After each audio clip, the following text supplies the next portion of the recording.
Okay, welcome students to the new session of chapter 7, that is revenue. In our previous session हमने दो market forms के बारे में देखा था and the relationship between TR, AR and MR. And the two market forms that we have done in our previous session were perfect competition and monopoly market.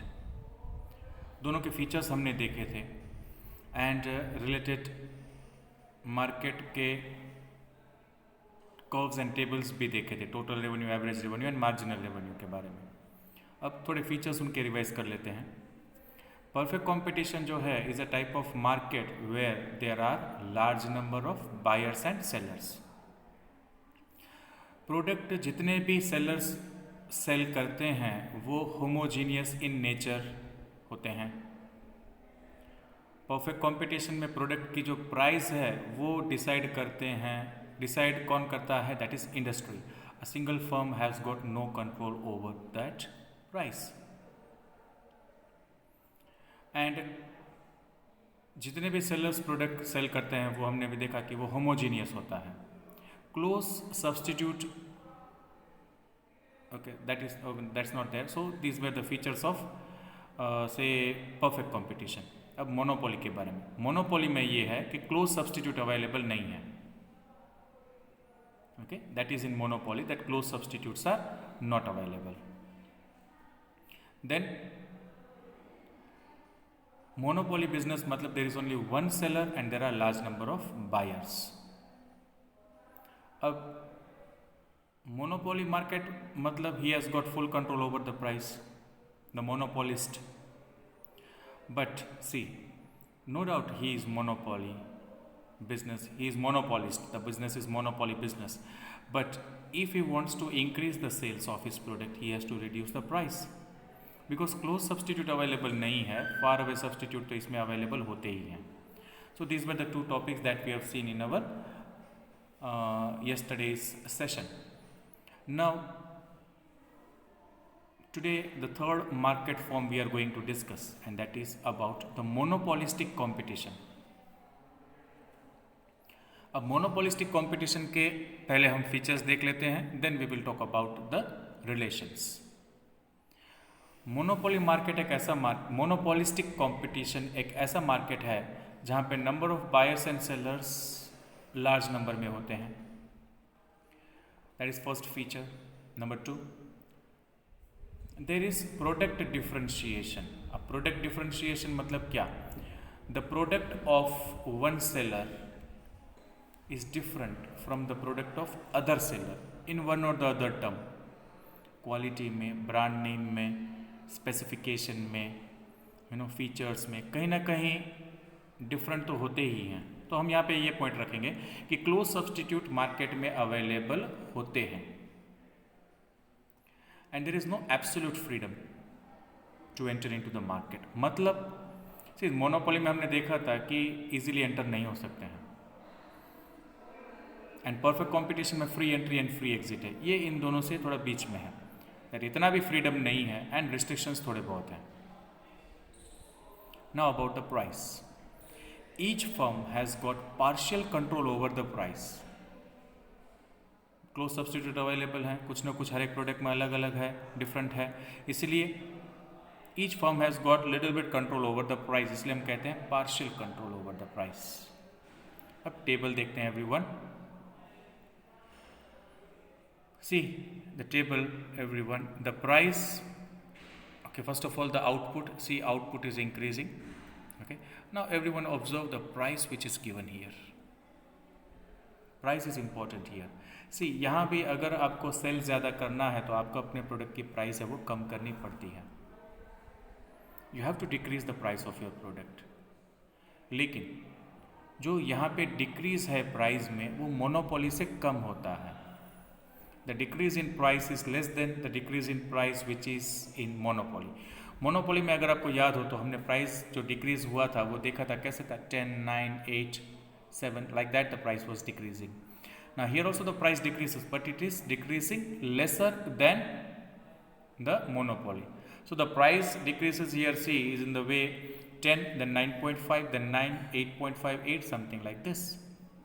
So price जो decrease हो रहा है वो मोनोपोली से कम, comparison जब करते हो तो मोनोपोली से कम डिक्रीज हो रहा है. एंड अगेन आपको यहाँ पे जो टोटल रेवेन्यू मिलेगा वो as we were finding in our previous topic, price and quantity को मल्टीप्लाई करेंगे, we will get total revenue. And marginal revenue again कैसे मिलेगा, the difference. Okay, T R. अब मार्जिनल रेवेन्यू फाइंड करने की formula ये रही, once again total revenue n minus total revenue n minus 1. This is the formula. मतलब ये 19 में से 10 माइनस होगा, 27 माइनस 19 होगा, 34 माइनस 27 होगा. लाइकवाइज द मार्जिनल रेवेन्यू आपको मिलेगा. अब मार्जिनल रेवेन्यू भी आप यहाँ पे अगर ऑब्जर्व करते हो, अब तीनों वर्टिकल टेबल्स जो है उसको आप ऑब्जर्व कीजिए. प्राइस तो चलो इट इज़ फॉलिंग, हमने अभी बात कर ली, price is falling, but it is falling less than the monopoly में जो फॉल हो रहा था. अब टोटल रेवेन्यू देखिए, टोटल रेवेन्यू इंक्रीज हो रहा है, but after reaching to a certain level it starts falling. जो सेम हमने मोनोपोली में देखा था वैसे ही है. मार्जिनल रेवेन्यू को अगर आप ऑब्जर्व करते हो तो marginal revenue is also falling, it becomes zero and then it becomes negative marginal revenue. Okay, so total revenue का जो कर्व है वो इंक्रीज होगा, लेकिन वो कैसे इंक्रीज हो रहा है उसकी बात करनी है. Total revenue increases initially at diminishing rate.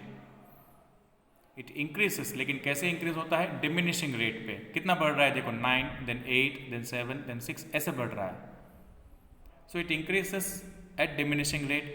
Then एक जगह पे आके देखिए आप 10 एंड 11 यूनिट पे it increases at constant rate. Constant rate तो नहीं है, but it becomes maximum and constant, sorry, it becomes maximum and constant at 11th unit and then it starts falling. अब वो टोटल रेवेन्यू जब fall होना शुरू हो जाता है तब मार्जिनल रेवेन्यू नेगेटिव हो जाता है. टोटल रेवेन्यू जब मैक्सिमम एंड कांस्टेंट रहता है तब मार्जिनल रेवेन्यू जीरो होता है. Okay, now this is the table. Now the curve accordingly everyone see. Marginal revenue का कर्व मैंने जैसे अभी आपको बताया वो जीरो भी होता है, वो नेगेटिव भी होता है. तो मार्जिनल रेवेन्यू का कर्व आप देखिए डाउनवर्ड स्लोपिंग, 11th यूनिट पे वो जीरो हो जाता है, then it becomes negative. Total revenue का जो कर्व है it is increasing and after reaching to a certain stage it starts falling. So this is about total revenue and marginal revenue. अब ये जो कर्व है वो average revenue and marginal revenue के बारे में है. मार्जिनल रेवेन्यू याद रखिएगा स्टूडेंट्स, वो जीरो भी हो सकता है, नेगेटिव भी होता है, बट एवरेज रेवेन्यू जो है वो हमेशा पॉजिटिव ही रहेगा, वो कभी नेगेटिव नहीं होता है, वो कभी ज़ीरो भी नहीं होता है. Okay, so this is the table and the curve. Now explanation जो टेबल एंड कर्व का है यहाँ पे, it is same as the explanation that we have seen in the monopoly market में जो रिलेशंस थे वैसे ही रिलेशंस, वही रिलेशंस यहाँ पे लिखने हैं. Okay, so this was about the 3 markets that we have done. Okay, तीनों मार्केट के बारे में अभी हमने देख लिया. अब वो जो था ना वो स्पेसिफिक एनालिसिस था. तीनों मार्केट के बारे में जो अभी हमने देखा that was specific analysis. Why specific analysis? Because particular market के बारे में उसमें दिया हुआ था. It was about specific market. Perfect competition में क्या होता है, मोनोपोली में क्या होता है, मोनोपोलिस्टिक कंपटीशन में क्या होता है. So it was specific analysis. आगे हमने देखा था टॉपिक में कि अगर कोई स्पेसिफिकेशन क्वेश्चन में नहीं है रिलेशंस के बारे में कि ये कौन सा मार्केट है, then in that case you have to write the explanation of general analysis. And अभी हम जनरल एनालिसिस के बारे में बात करेंगे. General analysis. Okay, now here we are again going to understand the relation between TR, AR and MR, लेकिन general analysis ये याद रखिएगा. Let's start with the topic everyone.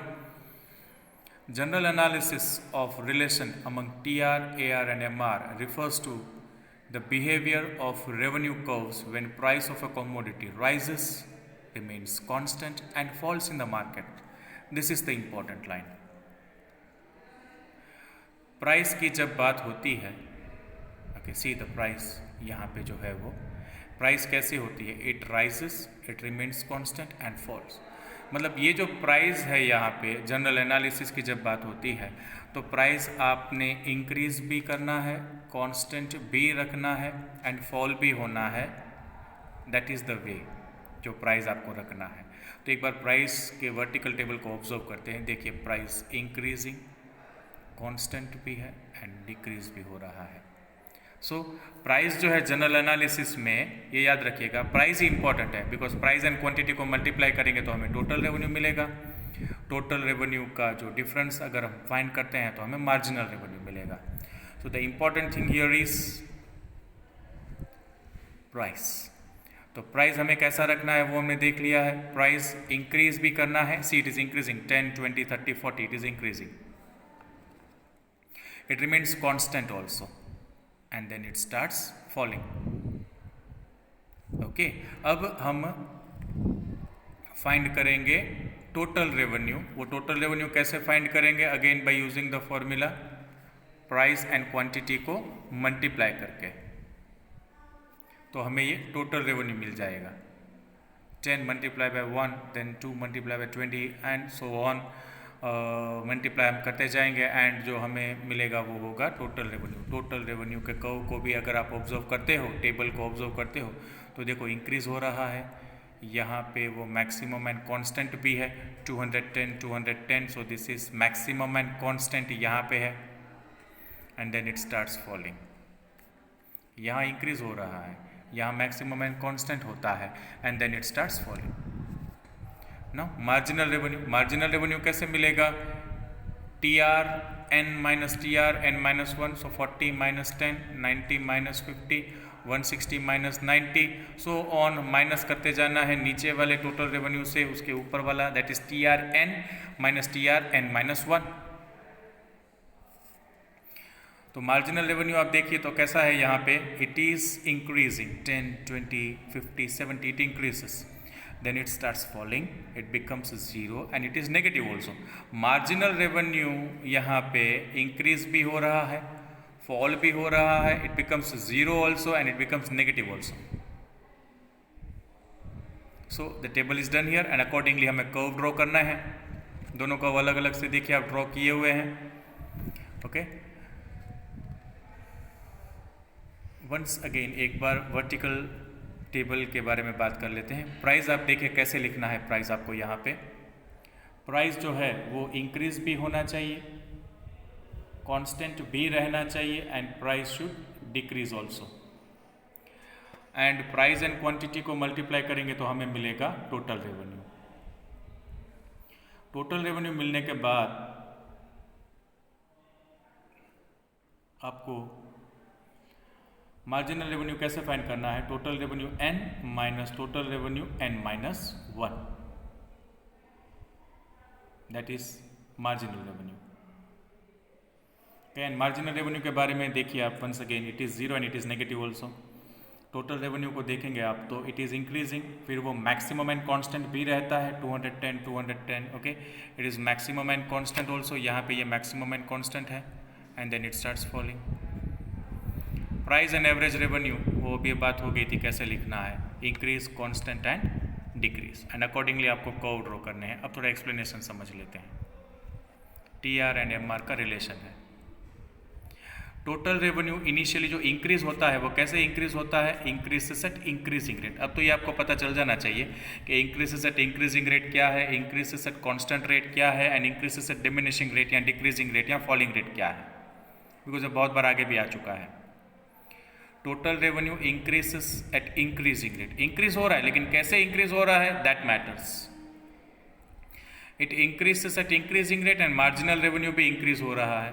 तो ये आपको टेबल में कहाँ ऑब्जर्व हो रहा है एंड कर्व में कहाँ ऑब्जर्व हो रहा है वो आपको लिखना है। टेबल में आपको 4th यूनिट तक ये चीज़ ऑब्जर्व होती है एंड कर्व में आपको ये कहाँ ऑब्जर्व होती है, 0 to C and 0 to A।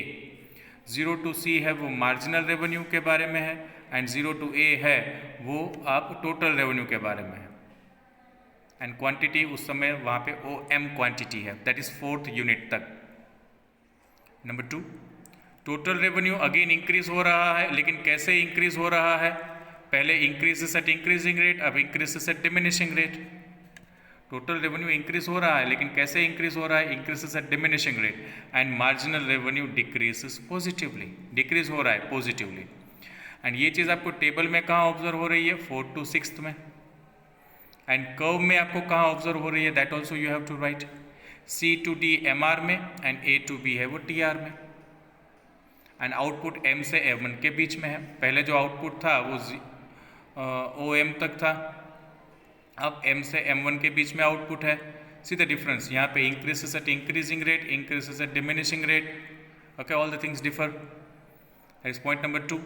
अब नेक्स्ट, अब क्या होता है टोटल रेवेन्यू के साथ? That is given total revenue is maximum and constant. ये जब मैं टेबल के बारे में आपको बता रहा था तब भी बताया था 210 मैक्सिमम एंड कांस्टेंट है। जब total revenue maximum and constant रहता है तब मार्जिनल रेवेन्यू कितना होगा? 0 ही होगा ना, बिकॉज 210 दोनों जगह पे, तो माइनस करेंगे तो 0 ही आएगा। Okay, and this you can observe where? 7th unit पे। This you can observe where? 7th unit पे। एंड ये आपको कर्व में कहाँ पता चलता है? At point T and at point B, marginal revenue and average revenue पे। लास्टली टोटल रेवेन्यू क्या हो जाता है? It starts decreasing, and total revenue जब डिक्रीज होता है तो marginal revenue is negative. And ये आपको ऑब्जर्व कहाँ होता है? From 7th unit to 10th unit में ऑब्जर्व होता है। And after point D and after point B, marginal revenue and total revenue respectively में कर्व की बात हो रही है। Okay, so these are the 4 points. चारों पॉइंट्स के बारे में एक बार फिर से मैं आपको बता दूं।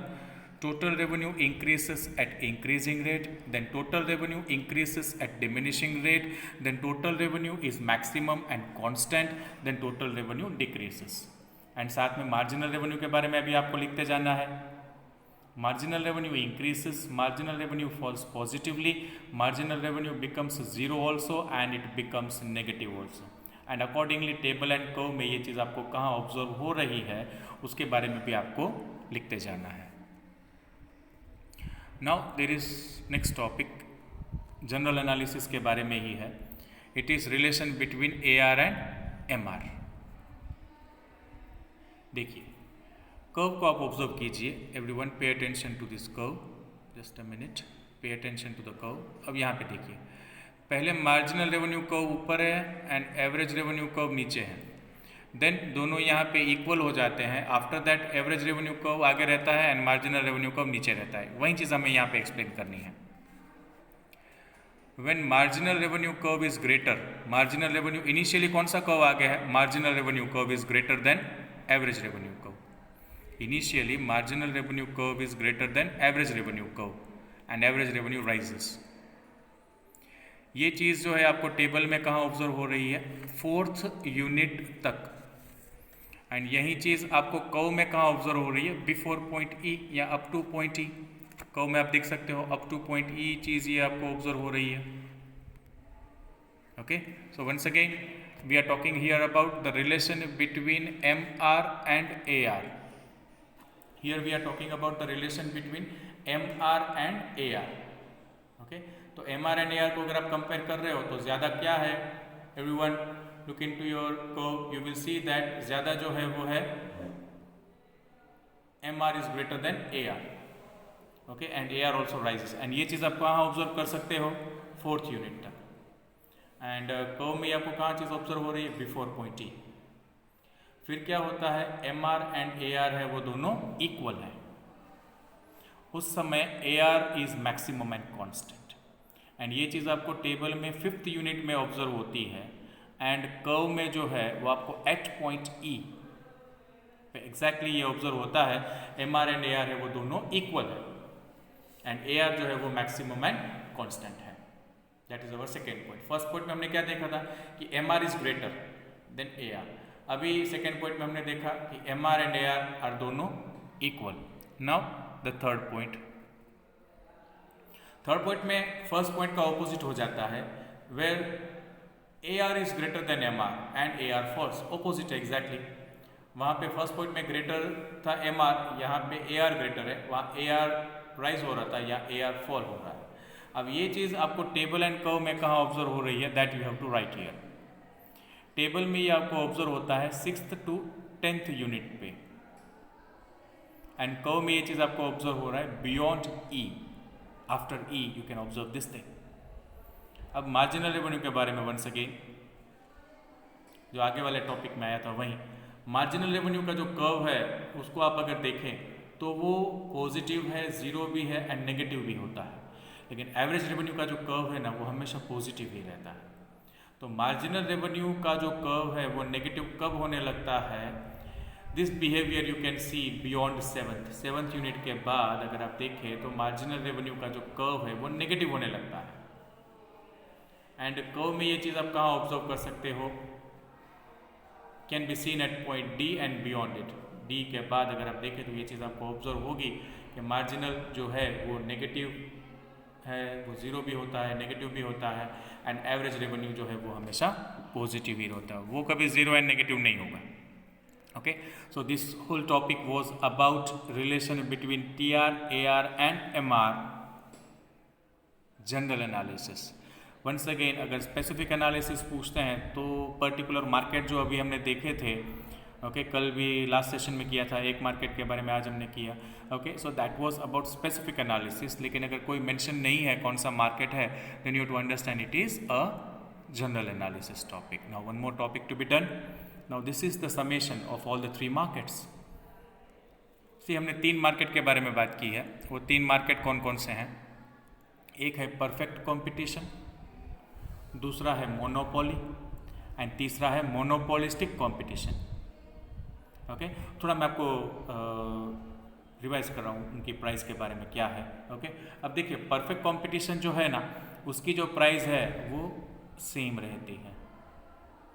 The price of the product which is in the perfect competition remains same. Reason क्या है? बिकॉज बायर्स एंड सेलर्स के पास परफेक्ट नॉलेज है, large number of buyers and sellers हैं, प्रोडक्ट होमोजीनियस हैं, प्राइस जो है वो इंडस्ट्री डिसाइड करती है, कोई एक फर्म है वो प्राइस को इन्फ्लुएंस ही नहीं कर सकती है, प्राइस जो इंडस्ट्री ने डिसाइड की है वहीं उनको एक्सेप्ट करनी है। So in our case if price is decided 10, all the firms have to decide that price at which the goods are to be sold is at 10 only। उस price पे आप कितना भी गुड चाहो वो बेच सकते हो। तो the price remains same, constant, कितना भी आपको यूनिट्स क्यों ना बेचना हो। तो दैट इज परफेक्ट कंपटीशन के बारे में प्राइस। ना monopoly, see no doubt monopoly business है, a monopolist enjoys the price, he can decide the price of his product। okay, he is single seller in the market, large number of buyers हैं, close substitute यहाँ पे है नहीं, that is why he is monopoly। अगर substitutes available हो गए होते तो वो मोनोपोली बिजनेस नहीं कहलाता, वो मोनोपोलिस्टिक कंपटीशन कहलाता। लेकिन यहाँ पे कोई क्लोज सब्सटीट्यूट अवेलेबल नहीं है, इसलिए मोनोपोली बिजनेस। लेकिन मोनोपोली बिजनेस का भी एक कंस्ट्रेंट है that if you wants to increase the sales of his business या product then he has to reduce the price. Monopoly business में भी एक कंस्ट्रेंट है, अगर सेल्स ज़्यादा करने हैं तो आपको अपने प्रोडक्ट की प्राइस जो है वो कम करनी ही होगी। Because see close substitute no doubt available नहीं है, लेकिन far away substitutes are available. Okay, so monopoly business भी जिनका है they have to reduce the price. ना मोनोपोलिस्टिक कंपटीशन, अब मोनोपोलिस्टिक कंपटीशन एक ऐसा मार्केट है जहां large number of buyers and sellers हैं, क्लोज सब्सटीट्यूट अवेलेबल होते हैं, जितने भी सेलर्स मार्केट में होते हैं वो जो अपना प्रोडक्ट बेचते हैं वो डिफ्रेंशिएटेड होता है, मतलब in terms of quality, in terms of price, in terms of say brand name, ये सब डिफरेंट होता है। Substitutes are available in the market, so price here also, if the firm wants to increase the sales of his product, the price has to decrease, price कम करना ही पड़ेगा। लेकिन आप अगर monopoly and monopolistic को compare करते हैं price में, दोनों फॉल हो रही हैं उसमें, तो आप देखोगे कि मोनोपोली की जो प्राइस है ना वो ज़्यादा कम हो रही है as compare to the monopolistic competition. Because monopolistic competition में क्लोज सब्सटीट्यूट अवेलेबल होते हैं।